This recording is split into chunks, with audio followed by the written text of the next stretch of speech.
Nosotros en la clase anterior, chicos, cualquier duda me preguntan, alumnos. En la clase anterior estuvimos estudiando algunas de las reacciones de los compuestos carbonílicos. Más que un estudio, fue un repaso, porque la mayoría de las reacciones las habíamos visto en Orgánica 1. ¿Y qué fue lo que vimos en detalle? Las reacciones de adición nucleofílica, que como ustedes ven, en el primer esquemita, nosotros lo que hicimos es preparar acá un repasito, ¿no es cierto? ¿Cómo puede ser la adición? A través de un nucleófilo, que vimos una serie de reacciones, o, por ejemplo, como vimos en la serie del amoníaco y de las aminas. ¿No se escucha? ¿Se Sí, se escucha, escucha? hay como una interferencia medio rara de fondo, pero se escucha. Sí, porque yo la escuché también la interferencia.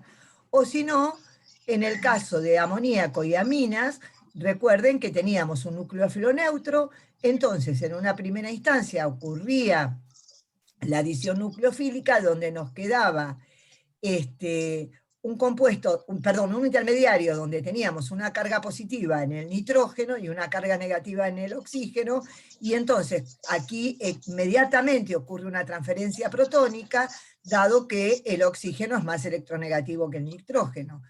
Este compuesto que se forma y pierde agua inmediatamente, y los pares no compartidos del nucleófilo forman un doble enlace, en el caso que nosotros vimos, carbono-nitrógeno. ¿Se acuerdan? Y entonces vimos las iminas, ¿sí? De acuerdo a que se tratara de una amina primaria o secundaria, vimos la diferencia, o del amoníaco. Sí, escucho un ruido de fondo. No sé qué Sí, a será. ver. Un ruido Están todos como muteados. metálico, como... Bueno. Me llama la atención. Eh, A ver, muteate y desmuteate. ¿Qué hago? Muteate y desmuteate. Espérate que no encuentro... Esperá,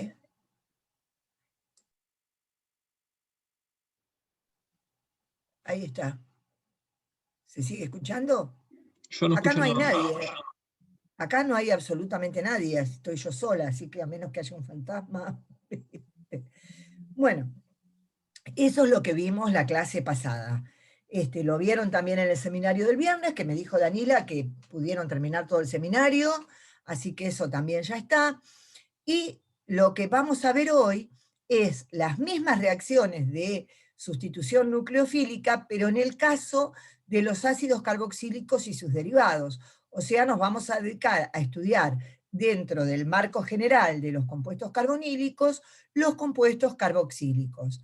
La diferencia fundamental entre los compuestos carbonílicos y los compuestos carboxílicos en la reacción de adición nucleofílica es que en ese caso, fíjense que acá tenemos marcado una I en verde. ¿Qué significa esa I en verde? En verde, que puede ser un OH si se trata de un ácido carboxílico, un halógeno si se trata de un haluro de ácido, un NH2 si se trata de una amida, un OR si se trata de un éster, un también OCOR si se trata de un anhídrido, etc. O sea, cualquier ácido o derivado de ácido. Entonces, ¿cómo es la reacción? Exactamente empieza igual que la de los compuestos carbonílicos. El nucleófilo va a atacar al carbono electrofílico, generándose el intermediario tetraédrico. ¿Pero qué pasa? Acá, el grupo saliente que nosotros tenemos es una base mucho más débil que la que nosotros tendríamos como grupo saliente en un aldehído o una acetona, porque ustedes recuerden que los alquiluros como base son las más fuertes, y los mejores grupos salientes, ya lo hemos estudiado en Orgánica 1, son las bases más débiles. Entonces, como en el caso de los derivados de ácido, esas bases son mucho más débiles, lo que se genera es que sale el grupo saliente y se forma un nuevo enlace carbono-oxígeno. Entonces vamos a volver a tener un enlace doble carbono-oxígeno, donde ahora, en lugar del derivado de ácido que teníamos, el nucleófilo que entró es otro. Obviamente, ustedes dicen, ¿por qué entra un nucleófilo y sale otro? Porque va a tener que haber diferencia de basicidad. Obviamente, esta base que sale tiene que ser más débil que el nucleófilo que entra como base, que entra como, sí, que entra acá, como nucleófilo, porque si no, siempre va a salir la base más débil, la reacción no tendría lugar.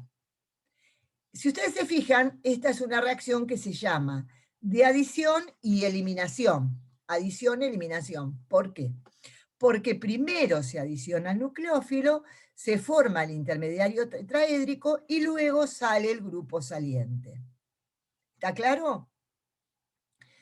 Entonces, hoy nos vamos a centrar en este tipo de reacciones en particular. Y las próximas clases vamos a ver otras reacciones como sustitución en alfa y condensación del grupo carbonilo. Que nos faltarían 2 clases más para dar estas otras reacciones que nos faltan. O sea, si ustedes se fijan, compuestos carbonílicos es el tema más largo de toda la cursada. Y también es uno de los más lindos. Bueno, ahí empezó, ¿ves? Toqué y no pasa la transparencia. Bien.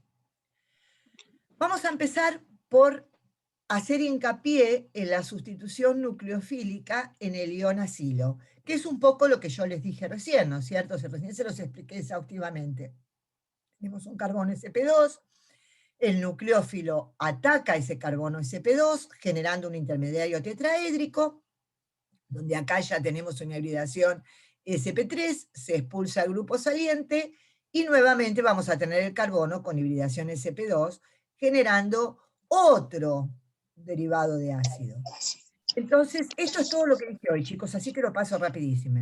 Cuando más débil sea la base, mejor será como grupo saliente. A veces me pasa eso, que hablo antes de que pasar la Esto ya lo di, transparencia. esto ya lo di, esto ya lo di. Terminé. Sí, generalmente es así, pero bueno.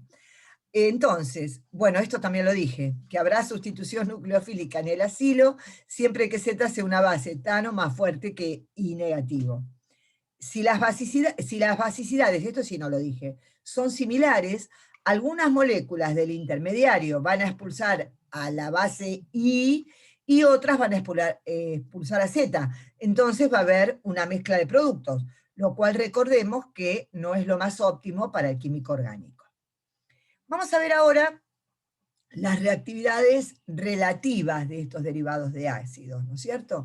Fíjense, nosotros siempre vamos a tener unido a ese átomo de carbono, ¿no es cierto?, un grupo I que va a ser atractor de electrones, o sea, va a ser un grupo electronegativo.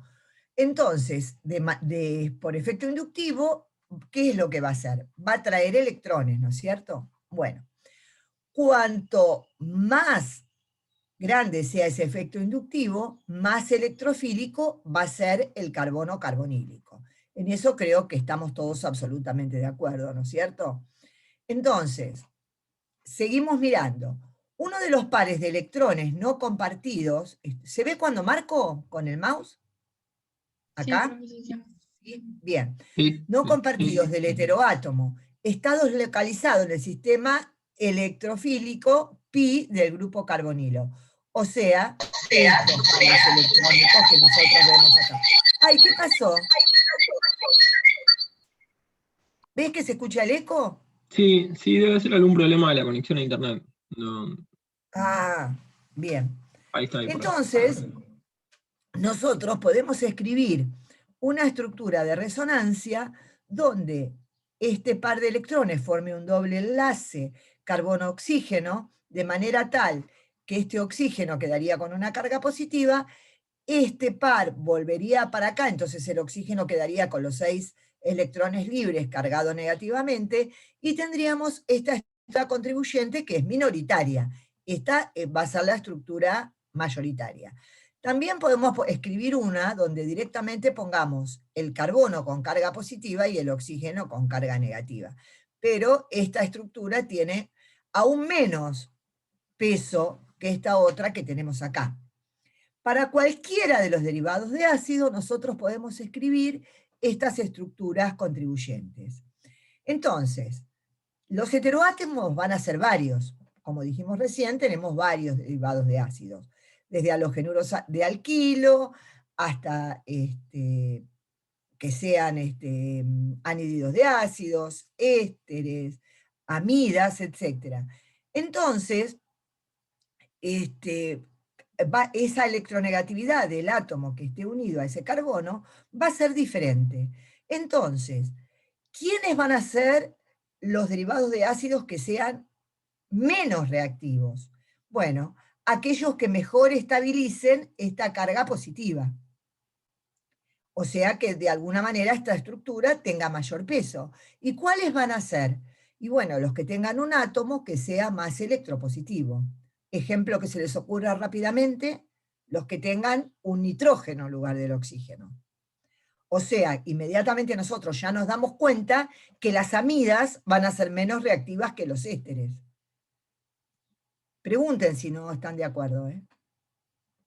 Entonces, cuanto más débil sea la base que está unida al grupo acilo, más fácil será que los dos pasos de la reacción tengan lugar. Además, estamos hablando de la base que está unida al grupo acilo, ¿verdad? ¿Por qué? Porque va a ser, cuanto más débil sea, mejor grupo saliente va a ser. Y fíjense que es lógico, porque si no, lo que yo dije recién es, las que van a reaccionar menos van a ser las amidas respecto de los ésteres, por ejemplo.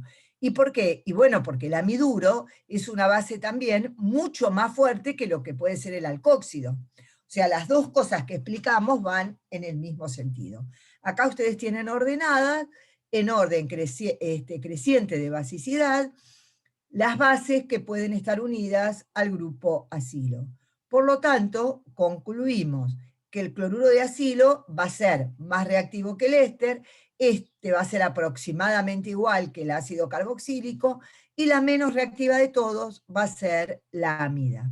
La amida que hay varios tipos de amidas que ustedes ya saben, pero bueno, van a ser las más reactivas. Y acá, para que vean, tenemos puesto el pK, ¿no es cierto? Este es el ácido conjugado. El grupo saliente es cloruro, su ácido conjugado es el ácido clorhídrico. Observen que el pK del ácido clorhídrico es menos 7. Si lo que sale es un OR, el ácido conjugado es un alcohol, su pKa es aproximadamente 15-16.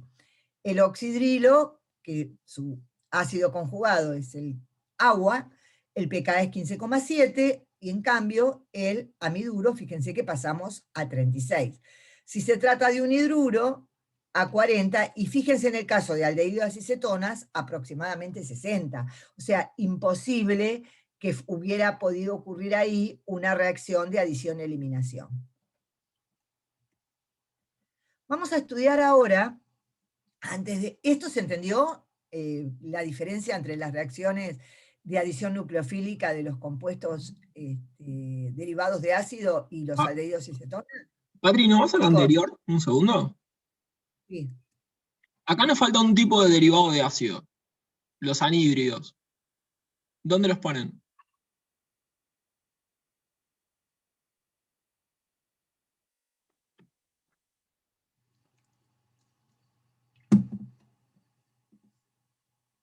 Piensen cuál es el ácido conjugado. ¿Cuál es el ácido conjugado del grupo saliente del anhídrido, chicos? Eso me ¿Se lo acu- tienen que decir rápido. ¿Se acuerdan cómo es la estructura del anhídrido, no? Son dos carbonilos unidos por un oxígeno. O sea, carbonilo, enlace simple oxígeno, enlace carbonilo. A ver, Fede, que charlamos tanto antes de entrar. ¿Cómo era la pregunta? Cuando vos tenés un anhídrido, ¿quién es el grupo saliente? El ácido conjugado del grupo saliente. Te la voy a hacer más fácil que la que hizo Diego. ¿El carboxilato será? El ¿No es un carboxilato es el carboxilato? grupo saliente. ¿Y el ácido conjugado quién es? Si es el carboxilato, el ácido conjugado del carboxilato, ¿quién es? ¿El ácido conjugado? El ácido Sí, carboxílico. muy bien, El- el ácido carboxílico. Y ahora sí pueden contestar la pregunta de Diego. Hacela, Diego. Claro, O imagínense que el ácido carboxílico es, no sé, el ácido acético, que más o menos sabemos el pK. 4,7. ¿Dónde? ¿Dónde lo ponen?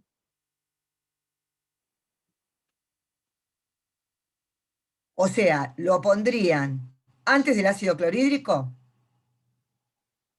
¿Es más fuerte? No estaría entre el ácido. Bueno, entonces ¿dónde lo pondrían? ¿Entre quiénes? Entre el ácido clorhídrico y el hidroxilo. El alcohol. Sí, alcohol, perdón. No, estamos en química orgánica. ¿Estamos de acuerdo? Muy buena la pregunta de Diego, así ustedes van practicando. ¿Quedó claro? Cuando no dicen nada es porque quedó claro, Diego. Mucho micrófono muteado. Están muy dormidos. Sí, queda claro. Pensé que era siesta Pero es más. mejor, chicos, a esta hora. Hasta ahora tienen que estar más despiertos. ¿Sigo, Patria arranca a Diego? las 5. Por mí mejor, ¿viste? Claro. Bien. Vamos a estudiar ahora entonces. No sé, estimo que se entendió, porque nadie interviene, nadie dice nada, así que yo estimo que se entendió. Vamos a ver entonces ahora cuáles son las propiedades físicas de los ácidos carboxílicos. Obviamente, como en los ácidos carboxílicos ustedes están teniendo este grupo OH, van a poder formar enlaces por puente de hidrógeno. Entonces, el punto de ebullición va a ser alto y además va a tener la posibilidad de formar un dímero con esos puentes de hidrógeno, porque fíjense que este OH con el oxígeno del carbonilo puede formar un puente, y lo mismo acá. Este tipo de puentes de hidrógenos son puentes de hidrógenos intermoleculares, porque es la misma molécula entre sí la que forma puentes de hidrógeno. Cuando nosotros estamos hablando, por ejemplo, de un qué sé yo, un alcohol soluble en agua, va a haber intermoleculares, pero también va a haber intramoleculares, porque va a haber con otra molécula. ¿Serán solubles en agua los ácidos carboxílicos? Y la respuesta de ustedes tiene que ser rápida. Va a depender. Va a depender si se parece mucho a la cadena carbonada o si tiene pocos átomos de carbono. Entonces, si tienen menos de 4 átomos de carbono, van a ser solubles en agua. Ustedes saben que el ácido acético que ustedes lo utilizan en su casa para la ensalada todos los días, diluido, pero lo utilizan, van a ver que es soluble en agua, porque tienen 2 átomos de carbono. Entonces, siempre que tengan menos de 4 átomos de carbono, van a ser solubles en agua. Después van a empezar a ser parcialmente solubles hasta que, fíjense, que los ácidos alifáticos con más de 8 carbonos ya son sólidos a temperatura ambiente. Los dobles enlaces, si están en presencia de un ácido que tenga en su cadena carbonada dobles enlaces, especialmente los cis, van a bajar el punto de fusión. Bueno, obviamente es una redundancia, pero recordemos que los ácidos carboxílicos tienen propiedades ácidas. Acá tienen la reacción ácido-base en el caso de un ácido carboxílico, con la correspondiente constante de equilibrio, y recordemos que el pK es menos el logaritmo de K, aunque ya lo saben, siempre recordamos estas cosas. Muy bien. Los ácidos carboxílicos y derivados que están presentes en la naturaleza son muchísimos. De ahí la importancia de este tipo de compuestos. Fíjense, este es el ácido cítrico, que es un ácido alifático, que está presente en absolutamente todos los cítricos que consumimos. En la espinaca y en los vegetales de hoja verde tenemos presente ácido oxálico. Esto que ustedes ven acá, en su forma Switterion, es un aminoácido. Los aminoácidos, así, las proteínas, los hidratos de carbono, etcétera, son temas de orgánica 3. Nosotros no vamos a estudiar aminoácidos, pero sí sepan que existen. Los ésteres son característicos por sus fragancias, tanto en las flores como en las frutas. Fíjense, el acetato de bencilo tiene aroma a jazmín. El acetato de isoprentilo es hermoso. Una vez hicimos en experimentales la síntesis y el olor a banana que había es impresionante. Lo mismo que si se sintetiza el butirato de metilo, olor a manzana. En el caso de las amidas, fíjense que son las que van a formar, mediante estos enlaces, las proteínas. Primero forman el péptido y después la proteína. que vuelvo a repetir que no es tema nuestro, pero lo presentamos porque lo deben conocer. Fíjense que acá tenemos una amida, que es un derivado de ácido, acá tenemos una sal de ácido carboxílico y acá tenemos otra amida. O sea, tenemos derivados de ácidos, ¿no es cierto? Y esto es la penicilina, compuesto, para que vean la importancia de estudiar los derivados de ácidos. Muy bien, ¿cómo vamos a comenzar el estudio? Recién vimos algo de las propiedades físicas. Ahora vamos a ver cómo podemos obtener los ácidos carboxílicos para seguir un orden. Los ácidos carboxílicos se pueden obtener por oxidación, por carboxilación de un compuesto organometálico o por hidrólisis de cualquiera de los derivados de ácidos. Vamos a empezar a ver cada uno de estos métodos. Entonces, vamos a empezar por los métodos de oxidación. ¿Qué puedo oxidar para obtener un ácido carboxílico? Con lo que nosotros sabemos hasta ahora. Y bueno, lo que yo puedo oxidar es un alcohol, ¿no es cierto?, directamente, o puedo oxidar un aldehído, o nada más, porque fíjense que siempre tiene que ser un alcohol primario para que pueda formar el ácido carboxílico. Va a depender del compuesto de partida, si se trata de un alcohol primario o si se trata de un aldehído, el oxidante que yo utilice. Porque nosotros vimos en Orgánica 1 los diferentes oxidantes. Ustedes saben que si a un alcohol primario ustedes lo oxidan o con dióxido de cromo en medio ácido, con dicromato, con permanganato, van a obtener directamente el ácido carboxílico. Si se trata de un aldehído, pueden utilizar oxidantes más débiles. Por ejemplo, podían utilizar óxido de plata. ¿Se acuerdan que se veía el espejo de plata? Creo que lo vimos en la clase anterior. Si yo Sí, no incluso estoy... si no están apurados con dejar el frasco destapado, de una semana para la siguiente ya tienen el ácido carboxílico. Lo miran fuerte y se oxida el aldehído. Y sí, es tremendo cómo se oxida. Así que hay diversos oxidantes que pueden utilizar. Acá no tengo el problema, la limitación que tenía para oxidar el alcohol primario, que tenía que cuidar que no se oxide ácido carboxílico. ¿Se acuerdan que ahí utilizábamos PCC? Lo vimos en la clase anterior.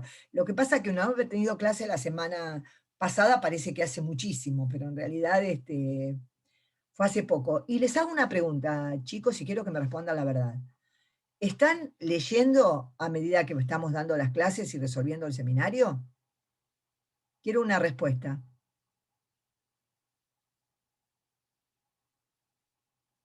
Diego, ¿estás haciendo seminario? Yo sí estoy siguiendo. Porque parece que el que no sabe no contesta. Bueno, No, acá Florencia yo puso no. que no viene siguiendo. Y Chicos, bueno, no chicos, es una materia larga, ¿sí? O sea, no es una materia larga, no es una materia compleja, muchos temas y más en esta transición, en el inicio de la materia, son muy parecidos a lo que veníamos viendo en Orgánica 1, ¿sí? Si agarraron en Orgánica 1 los 2 o 3 razonamientos básicos que usamos para intentar entender la reactividad, los que usamos en la segunda mitad de la materia, se entiende muy fácil esta primera parte, no se dejen estar, porque si bien se entiende fácil, hay un montón de pequeñas cositas que son nuevas, que después se dan cuenta cuando se van a sentar a resolver el seminario, solos, sin ayuda de los docentes, o sea, sin la clase sincrónica, ¿sí? Además van a tener un problema muy serio y ustedes no se dan cuenta ahora. El problema muy serio lo van a tener en el parcial. Porque les digo por la experiencia del año pasado, que los chicos, obviamente yo entiendo, se dedican a lo que les parece más difícil, que es Físico-Química 2, ¿no es cierto? Todos fuimos alumnos, todos sabemos con lo que cuesta aprobar Físico-Química 2, pero lo que yo les digo, que lamentablemente eso se va a ver reflejado en el resultado del parcial, porque si bien los temas, como dijo Diego, son fáciles, ustedes van a poder estudiarlos y van a tener problemas, si ustedes estudian la semana antes del parcial, lo que les va a pasar es que al no tener los conceptos masticados y muy bien profundizados, no van a poder resolver el parcial, porque nosotros el parcial que tomamos no es un parcial que ustedes lo vayan a encontrar en los libros. Nosotros le vamos a poner síntesis donde ustedes tengan que saber qué es lo que... Pueden mirar en el libro, pero van a tener que saber qué es lo que tienen que buscar en el libro en un tiempo limitado, pues nosotros les vamos a dar un tiempo limitado, por lo tanto, si no, el fracaso lo vimos el año pasado. En la primera fecha del parcial, en la segunda, se siguió viendo el fracaso de no tener los temas al día. Nosotros no los vamos a perseguir, obviamente, no les vamos a decir nada, les vamos a seguir subiendo los videos hasta el primer parcial. Si en la primera fecha del primer parcial ustedes no superan, superan las expectativas que nosotros tenemos respecto de la nota en la primera fecha, primer parcial, a partir de ahí no va a haber más videos, ni va a haber más nada que no sean las clases presenciales. Yo se los aclaro, esto no es un castigo, sino es algo que para ustedes va a ser educativo, porque yo imagino